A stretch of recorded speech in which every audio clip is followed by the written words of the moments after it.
on tõesti tore olla üle hulga aja tagasi, et vaadata või no nagu sellist tõesti imestada, et näed,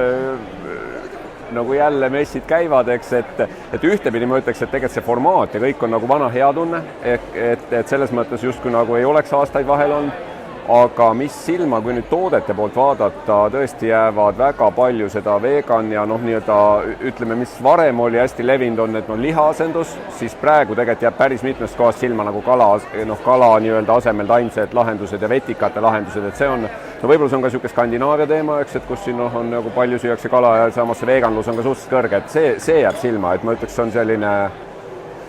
noh, midagi uut, aga teistpidi jah, ja selle võrra liha tegelikult on suhteliselt vähem, niisugust klassikalist, ma ei tea, liha- ja piimatooteid võib-olla vähem, eks, noh, mis on niisugune, mitte ei ole ainult niisugune ökotrend, vaid lihtsalt laiem trend, aga noh, muus osas kas või kui kuulata siin, ma ei tea, Taani või Rootsi neid üldiseid, noh, nagu sellest kas või neid seminariprogramme, et noh, näed, kui süstemaatiliselt riigid arendavad seda, et noh, see on nagu annab hästi niisugust mõnusat usku, et see on ikkagi noh, nii selgelt, eriti just siin Skandinaavias vaadata, et kus noh, tegelikult on ju maailma juhtivad riigid, kes võiks öelda, et võiks olla nagu väga rahul, eks, ja teistpidi just nemad näevad, noh, võib-olla annavad seda maitset, et noh, mis meil võiks olla, ma ei tea, 5 aasta pärast ja kui noh, tõesti need ambitsioonid on väga kõrged, et noh, ma ei tea, kes tahab, et sul nagu avalikus sektoris 100%, eks, oleks nagu ühel hetkel nagu mahe, kui Eestis keegi arutab, noh, just seda, et näed, öko ja mahe asi, et see on noh, et see ongi nišš ja sa ei suuda, noh, ma ei tea, maailma ära toita, eks, siis noh, tuled siia võib-olla, ma ei tea, 1000 kilomeetrit, ütleme,